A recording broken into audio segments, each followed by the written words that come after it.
తెలియచేశారు. ఈరోజు ఈ విషయాలు వినడానికి ఈ కార్యక్రమం అంతా వెనుక ఒక ప్రముఖమైన వ్యక్తి ఉన్నారు. క్రీస్తు సత్య సువార్త మహాసభలు జరగడానికి ఒక ముఖ్యమైన వ్యక్తి, వారి వెనుక సహకరించిన వీరస్వామి గారు, సోదరుడు కాంతారావు గారు ఉన్నారు. మీకందరికీ సుపరిచితమైన వ్యక్తులు. కాంతారావు గారి గురించి ఒక మాట తెలియచేయాలనుకున్నా నేను. ఆయన గారి వయస్సు ఇప్పుడు సుమారుగా 80 సంవత్సరాలు దాటి వచ్చేసాయి. ఎంత శ్రమించి ఈ క్రీస్తు సంఘాల యొక్క ఆవిర్భావానికి తిరువూరు, గంపలగూడెం, ఏకొండూరు, సత్తుపల్లి, మదిర, ఇంకా మైలవరం ఈ పరిసర ప్రాంతాల్లో అనేక మందిని ప్రోత్సహించి, నిజంగా చెప్పాలంటే వారు ఉన్నారనే ఉద్దేశంతో నేను పొగట్టం కాదు, నిస్వార్థపరుడు, నిష్పక్షపాతంగా మంచి పని చేశారు. అనేక మంది చాలా పెద్ద పెద్దవారు, ఆర్థికంగా గొప్పవారుగా ఉన్నప్పటికీ కూడా ఎంత గొప్ప పని చేశారంటే మనం వర్ణించడానికి కూడా అవకాశం లేదు. నిష్పక్షపాతంతో బంధు ప్రీతి కానీ వేరే రకమైన స్వార్థపరమైన కార్యక్రమాలు కానీ చేయకుండా పెనుగొలను, కుమిర, గంపలగూడెం, ఇంకా ఊటుకూరు, ఇంకా అనేక ప్రాంతాల్లో ప్రోత్సహించటం వలన సొంతగా 15 స్థానిక సంఘాల్లో కష్టపడ్డారు. మమ్మల్ని అందరినీ ప్రోత్సహించారు. ఆ ప్రోత్సహించడం ద్వారా సుమారుగా 100 స్థానిక సంఘాలు ఆయన గారి ద్వారా జరిగినట్టు మనం గమనిస్తూ ఉన్నాము. ఇప్పుడు వయసు అయిపోయినప్పటికీ కూడా ఇప్పుడు మాట్లాడాలన్న వాక్యం మాట్లాడటానికి సంసిద్ధత. ఎడ్ల బండి కట్టుకొని సైకిల్ మీద ప్రయాణం చేసి ఇప్పుడు చక్కగా డబుల్ రూట్ ఉంది ఎక్కడికి, తోటమూడ వెళ్ళడానికి. అప్పుడు కేవలం సైకిల్ కూడా సరిగ్గా పనిచేయదు. 1 గంట 2 ఆయన వెనుదిరిగి వారి గ్రామానికి చేరుకున్న పరిస్థితుల్లో ఎంత శ్రమించారంటే వర్ణించలేము. ఇప్పుడు మనం సేవ చేయటం చాలా కష్టంగా ఉంటుంది.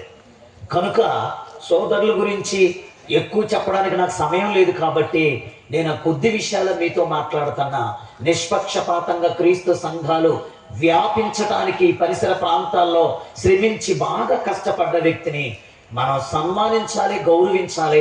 ఇప్పటికీ కూడా గౌరవించడం అంటే మనం చేయాల్సిన పని దండలేయటం, లేకపోతే మరి శాలువలు కప్పడం కాదు. కానీ ఏ వ్యక్తినైతే మనం ప్రేమించాము అని చెప్తున్నామంటే మన వారి మాట విని అలా మనం వారి గైడెన్స్లో ముందుకెళ్ళినప్పుడు ఏమవుతుందంటే అనేక మంచి పనులు చేయడానికి, సువార్త వ్యాపింపు చేయడానికి చాలా చక్కగా మనం ముందుకు నడవడానికి అవకాశం ఉంటుంది. వారి వెనుక ఇప్పుడు పెద్దవాళ్ళు అయిన తర్వాత వాళ్ళ తమ్ముడు అదే వీరస్వామి గారు కూడా మరి కష్టపడుతున్నారు. అకుంఠితమైన దీక్షతో చాలా కష్టపడి ఎన్ని శ్రమలు, కష్టాలు, ఇబ్బందులు వచ్చినప్పటికీ కూడా మంచిగా డబ్బులు వ్యయపరిచి, ఇంకొక విషయం చెప్తున్నా, ఎక్కడ కూడా సహాయమును ఆశించకుండా ఇచ్చినా ఇవ్వకపోయినా స్థానిక సంఘాల్లో ఆయన గారే స్థలాలు కొని, కొన్ని చోట్ల ఆయన గారే చర్చి బిల్డింగ్ కట్టించి, ఆయన ఇదిగో వీడిని పెట్టండి, ఈయన పెడితే సమర్థవంతంగా దేవుని పని చేస్తారని చెప్పి అలా అప్పచెప్పి దేవుని యొక్క సేవను కొనసాగించిన నిస్వార్థపరుడైన కాంతారావు గారికి ప్రత్యేకంగా తల వంచి నమస్కరిస్తూ వందనం తెలియజేస్తూ ముగిస్తూ ఉన్నాను. తర్వాత కార్యక్రమంలో మరి రేపు బిషప్ గారు మళ్ళీ మనకుంటారు. సోదరులు రేపు ఉండకపోవచ్చు అంటే రారు అని అర్థం, ఇక్కడికి రాలేకపోవచ్చు. వారిని సన్మానించాలి. సోదరులు వందన కుమార్ గారిని సార్ రేపు పెట్టాక ఉంటారు కాబట్టి మీరు ఏమనుకోద్దు, రేపు సన్మానిస్తాం. ఈ కార్యక్రమాన్ని ఆ సోదరులు నడిపించాలని వీరస్వామి గారిని స్టేజీ మీదకి ఆహ్వానిస్తూ ఉన్నాము. అదేవిధంగా కాంతారావు గారికి విషయాన్ని ఈ కార్యక్రమాన్ని అప్పగిస్తూ ఉన్నాను. చివరిగా కొన్ని విషయాలు తెలియజేసి ఓకే, కాంతారావు గారు మాట్లాడతారు. కాంతారావు గారు మాట్లాడిన తర్వాత వీరస్వామి గారు స్వీకరిస్తారు. ఇప్పటి వరకు అందించిన లేఖనాలు హృదయాలు కదిలింపబడ్డాయి. నిజంగా ఆదివారం ఆరాధన మనం చేస్తున్నామా? ఆదివారం ఆరాధన మనం ఎంత చేస్తున్నాం ఏంటని ఒక్కొక్కళ్ళు ఆలోచన చేసుకుని మంచి సదవకాశం దేవుడని యెహోవా నాకు మనందరికి ఇచ్చినందుకు దేవునికి నిండా స్తోత్రములు. అందరూ కలిసి నిన్న ఈరోజు కూడా మీటింగ్ జరగటానికి ఆకాశానికి ఆర్డర్ ఇచ్చి వారు నా బిడ్డలు ఎంతోమంది కన్నీటితో ప్రార్థన చేశారని, ఇక్కడ ప్రార్థన చేయటానికి ఎవరికి మీటింగ్ పెట్టడానికి ధైర్యం లేదు. దాదాపు నరసింహరావు గారు మేడూరు సేవకులు అది ఏమైపోయినా సరే అని ఇది కంప మొత్తం కూడా బాగు చేపించి శుభ్రం చేపించి వీరస్వామి గారు వాళ్ళిద్దరు కలిసి ఎంత డబ్బైనా సరే ఖర్చు పెట్టడానికి కష్టపడి చేశారు. నేను మాత్రం ప్రార్థన టయానికి వస్తున్నా. నా జీవితంలో ప్రార్థన టయానికి నేను మీటింగ్ పెట్టింది సంవత్సరాలు 52 సంవత్సరాలు ఒక్కటి కూడా లేదు, ఒక్క మీటింగ్ లేదు, ఒక ఆరాధన లేదు. నేను ఎక్కడికి వెళ్తామంటే 5 నిమిషాల ముందు ఉంటానండి. ఎక్కడికని మీరు 5 నిమిషాల ముందు ఉంటాను ఆ శాతాంత వరకు. లేకపోతే మధ్యలో బండి ఆగిపోయి ఫోన్ చేస్తాను, రామంటారా వద్దంటారా, నేను అక్కడికి కూర్చుంటానండి. కానీ ఇట్టి భాగ్యం పొందిన నేను పనికిరాని నన్ను ఆ దేవుడు వాడుకున్నందుకు మొన్న అయిపోయిన కేసే మొన్న చనిపోయారని దాదాపు 10-15 రోజులు కోమలోకి వెళ్ళిపోయాను. మళ్ళీ తిరిగి వస్తున్నా తెలియదు. మరి ఎందుకు బతికించుకున్నాడు నాకు తెలియదండి. ఇంకా నేను సేవ చేయాలన్నా లేకపోతే సేవ చేసిన సంఘాల్లో బలపరుచుకోవాలన్నా అనే దాని ఒంటి మీద ఆలోచన కలిగి ఉంటాను. ఇప్పుడిప్పుడే నిలబడుతున్నాను. దేవుని దయ వల్ల నిలబడటం కూడా నిలబడలేనండి. ఇదంతా కూడా మీ అందరూ ప్రార్థన. దాదాపు 50-60 సంఘాలు గప్పలగొండ మండలంలో ఇవాళ స్థాపించబడ్డాయి పరికరాల కాంతారావు ద్వారా. నేను ఒక 5-6 సంఘాలు స్థాపించాను. వాడుకు అప్పత్రులాగా చదివిపోయిన క్రైస్తవులాగా జరుగుతున్నారు.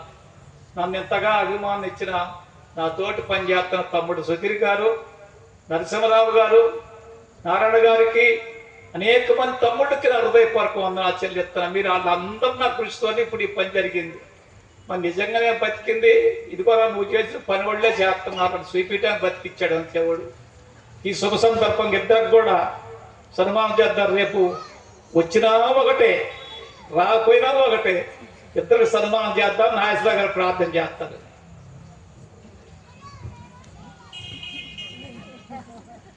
ఒక 5 నిమిషాలు ఇద్దరు కలిసి సన్మానం చేద్దాం, అందరం వచ్చేద్దాం. ప్రార్థన.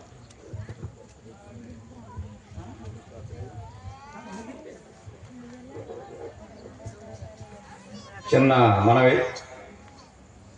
కాంతారావు గారు మైలవరంలో ఉండగా నేను మళ్ళా లేస్తానా అని అన్నటువంటి బాధపడ్డ రోజుల్లో వారిని నేను చెప్పిన మాట ఏంటంటే, మీరు మళ్ళా లెగిస్తారు, మన ఇద్దరం కలిసి ఒకే స్టేజీ మీద దేవుని కార్యక్రమాలు జరిపిస్తాము అని కూడా చెప్పాను ఆయనకి. దేవుని కార్యాలని ఈ రకంగా లెగుస్తానా అన్నటువంటి బ్రతుకుతానా అన్నటువంటి ఆయన ఇంత గొప్ప కార్యాన్ని జరిపిస్తున్నాడు దేవుడు ఆయన ద్వారా.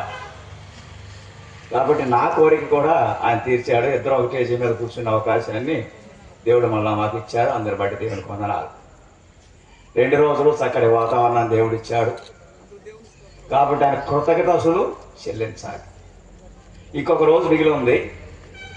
ఆ మిగిలిన రోజు కూడా దేవుడు సహకరించి చక్కటి వాతావరణాన్ని ఇస్తే ఆ కార్యం కూడా చక్కగా ఇంతకంటే ఘనంగా జరగాలని కోరుకుందాం. రేపటి రోజున నేను రావట్లేదు, ఎందుకంటే మా స్థానిక సంఘంలో కూడిక ఉండటం వలన ఆగిపోయే పరిస్థితి వచ్చింది. కనుక ఈ యొక్క కూడికి పిలిపి పత్రంలో చెప్పినట్టుగా 4 ఆర్డర్లు ఏమంటారంటే, దేని విషయం కూడా మీరు చింతపడవద్దు, ప్రతి విషయంలో కూడా ప్రార్థనా విజ్ఞాపన చేత మీ అన్నపాన్ని తండ్రిని దేవుడికి తెలియపరచండి అన్నాడు. కృతజ్ఞతాపూర్వకంగా తెలియపరచమన్నాడు.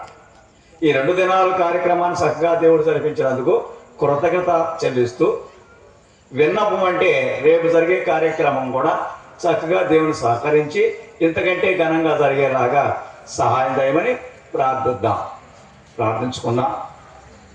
సర్వకృపానిధమైన తండ్రి, దయగలిగిన దేవ, 2వ రోజు కూడా మీ యొక్క దయ వల్ల, కృప వలన ప్రభావం వారు తరించిన రీతిగా, ఊహించిన రీతిగా స్థానిక సంఘం యొక్క కోరిక నెరవేరుస్తున్న విధానం కొరకై మీకే స్తుతులు స్తోత్రాలు తెలుసుకుంటున్నా. మీ ఎందుకు భయభక్తులు గల వారి యొక్క కోరిక నెరవేరుస్తానని మాటిచ్చావు. ఆ రీతిగానే తండ్రి కార్యాలు జరిపిస్తున్నందుకు మీకే వేలాది వందనాలు, స్తోత్రాలు. దూర ప్రాంతాల నుంచి వచ్చినటువంటి 2 సహోదరుల ద్వారా ఈరోజు సకల వర్తమానాన్ని అందింపజేసినందుకు మీకు వందనాలు. విన్నటువంటి వాడిని అర్థం చేసుకొని గ్రహించి లోపాలుంటే దిద్దుకోవడానికి ఆ వాక్యాలు మా జీవితాల్లో ఉపయోగపడినట్టుగా కృప చూపండి. అలాగే బోధించిన బిడ్డల సహోదరులను కూడా మీరు దీవించి ఆశీర్వదించండి ప్రభా. ఇప్పటి వరకు తండ్రి మీ సన్నిధిలో మీ వాక్య పరిశీలనలో ఉన్నటువంటి బిడ్డలందరూ కూడా అనేక ప్రాంతాల నుంచి వచ్చి ఉన్నారు దేవ. మరలా తిరిగి తండ్రి వారి ఆతిథ్యాన్ని స్వీకరించి క్షేమంగా వారి యొక్క స్థలాలకు చేరే వరకు మీ కృప చూపండి. కాలాలు సమయాలు మీ స్వాధీనం నాయన. మీ చిత్తమైతే రేపటి దినాన్ని కూడా మీ స్వాధీనంలో ఉన్న సమయాన్ని కాలాన్ని మీ బిడ్డలకు అనుకూలంగా దయచేయమని వేడుకుంటూ ఈ మనవులన్నింటినీ కూడా మా రక్షకుడు మీ ప్రియకుమారుడైనటువంటి లోకానికి తీరపరిగా న్యాయాధిపతిగా రానైనటువంటి క్రీస్తు యేసు వారి యొక్క పరిశుద్ధ నామంలో సమర్పించి అడిగి వేడుకుంటున్నాం తండ్రి. ఆమేన్. వందనాలండి.